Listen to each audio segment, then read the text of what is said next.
Hey, what's up, guys? I had a guy in the comments section ask me about a particular stack, and it made me think about it for a bit, so I want to relay it to you, my thoughts on the stack, and to get right to it. It's Testosterone, Masteron, and Anavar stack, which I gave my perspective on it, which I'll relay to you, and the kind of the reason why I'm saying I'm going to analyze it the way I am. But first of all, three really great compounds. Testosterone is obviously always going to be your base. I recommend cypionate, but if it's an anthate, that's fine too. And then adding Masteron as a secondary compound is my go-to. That's my favorite secondary compound I like to add. So I'm right there with that. Now, by itself, testosterone and Masteron isn't necessarily going to be a huge mass builder compared to some other compounds you add, which I'll get into again later. But you can still make significant gains, especially if you run the tests a little on the higher side. But even if you don't, this is going to be what I call an aesthetic stack.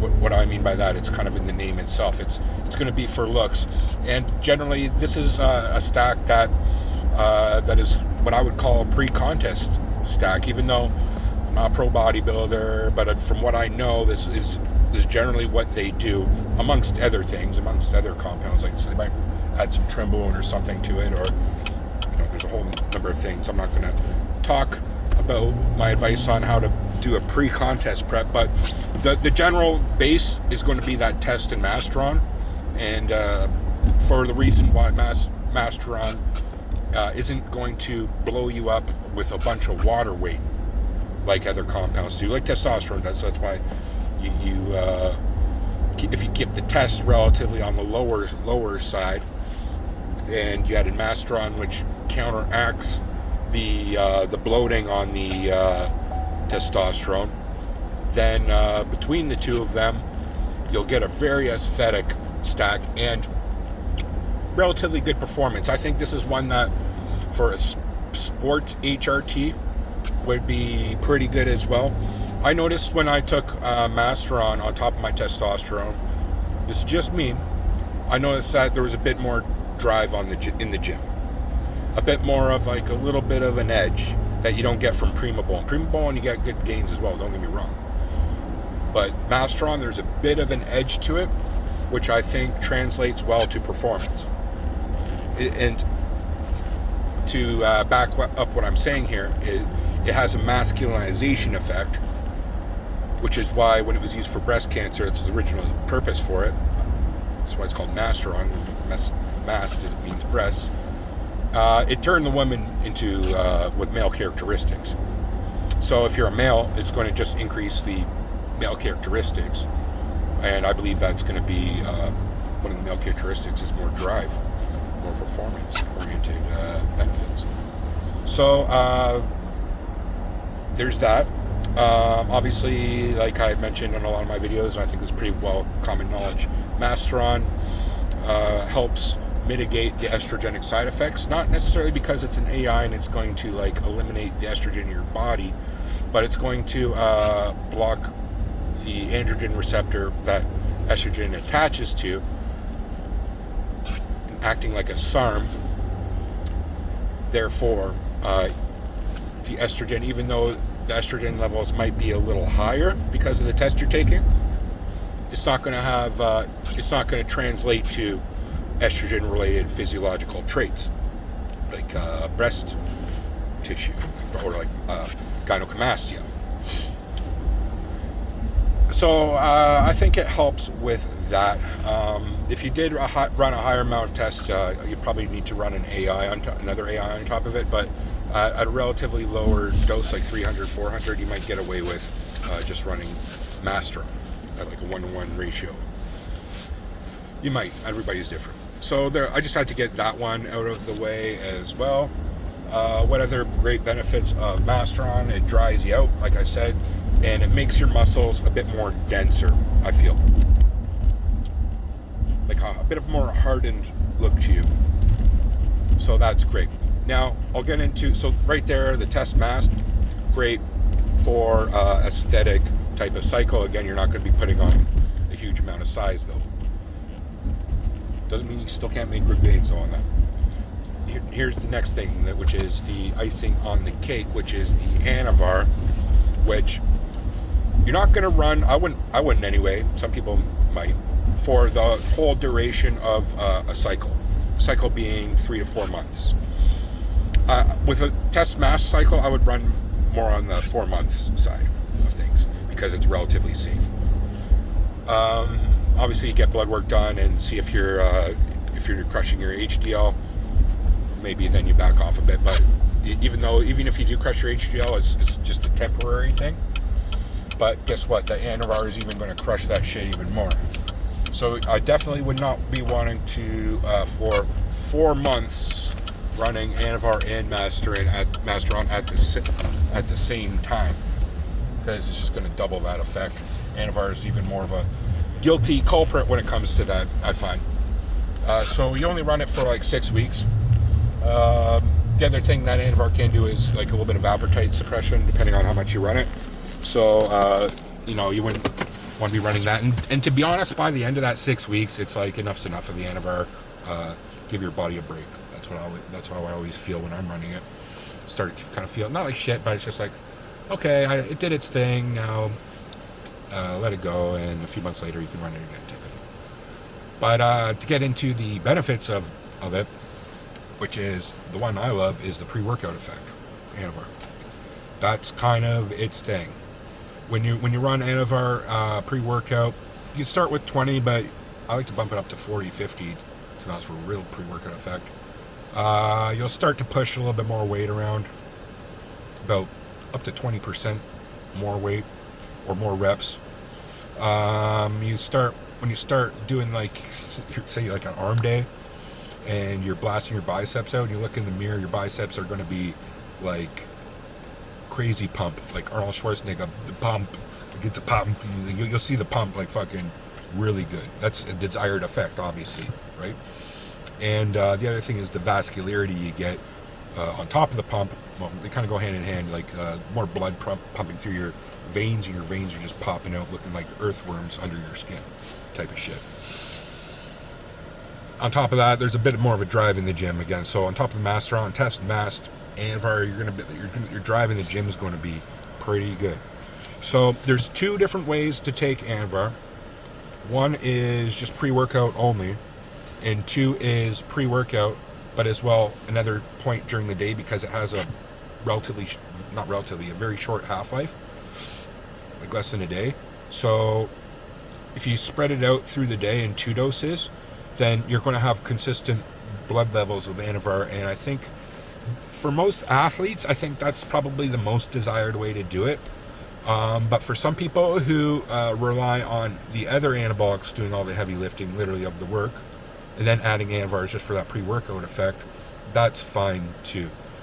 But considering this person might just be doing a test mast cycle, so there's not necessarily a huge anabolic load there, especially doing for the strength and size. Anavar might be the one where you want to split it throughout the day and doing it sublingually to bypass the liver. To be honest, I prefer sublingual, but sometimes when I get like pressed pills, I just put one in my mouth, chew it up, so it's like powder in my mouth, and then swig it back with my pre-workout. It has a symbiotic kind of effect with the pre-workout as well. Like it just adds to that pre-workout effect. What else should I say about Anavar? Yeah, it does crush your HDL really bad. But again, if you crush your HDL for like a few weeks, and then you go off it, it'll come back. It's not like it's going to be the worst thing in the world per se, but it's still not good either. I think some people might note a bit of a different psychological effect, because it does activate your central nervous system. This is one that definitely does, which is a desired effect for the gym and for athletes. Like, for example, when I was boxing and I took a pre-workout for boxing, it's like, yeah, a little bit more of a beast mode, turn a bit more of an animal, because my central nervous system is kind of like, just like caffeine did. Caffeine activates your central nervous system, but this is even more. So, but that can translate to a bit of aggression.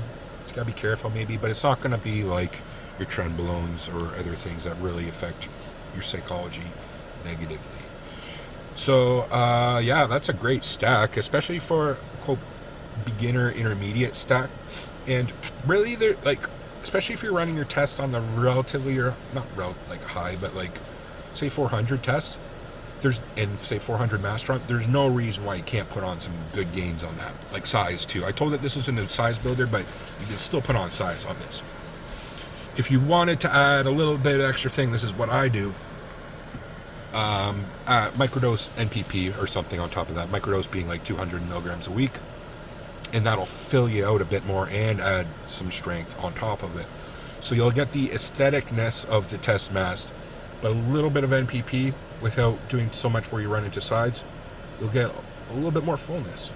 You know, a little goes a long way in NPP because it is higher anabolic than testosterone. So yeah, you stack that on top of the testosterone you're taking. It's like taking a lot more testosterone without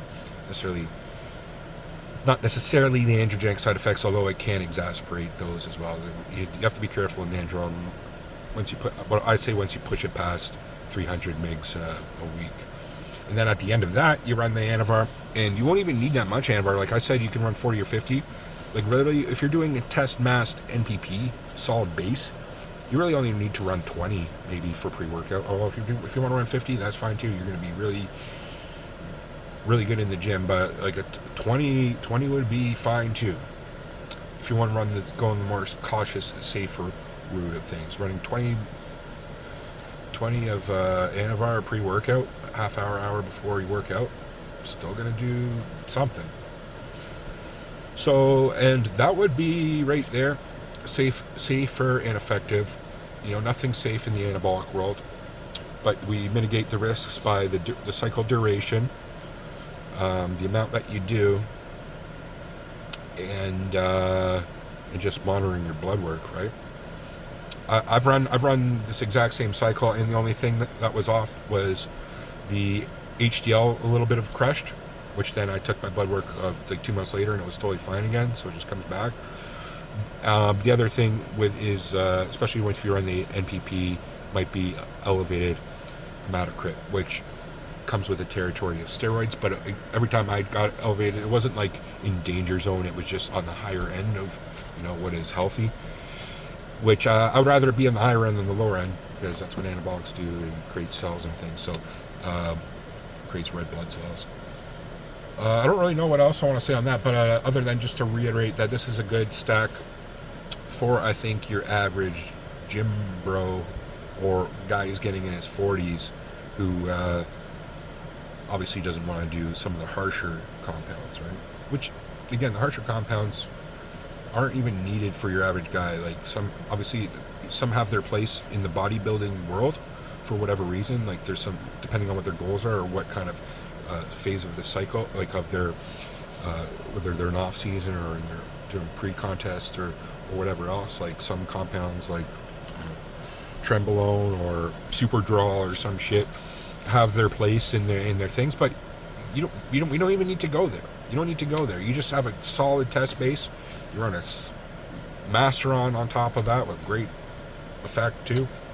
You need a little bit of NPP if you really want to take it up a little notch. That's not even necessary. And again, Anavar is optional as well on that cycle.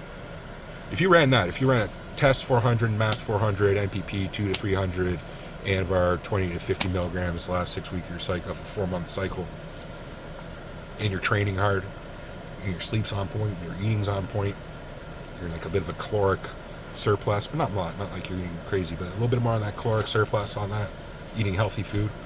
I don't see one reason if your training's on point, especially, that you'll blow the fuck up on that. Not to the extent where you're gonna like not crazy blow up, but you're going to look damn good. Give you that, and your strength is going to go up, and your size is going to get bigger. So I think I'll end it there. There's really not much else I want to talk about from that. For that. So what are your guys' thoughts? Leave in the comments section below. Test Mast Anavar cycle. Peace.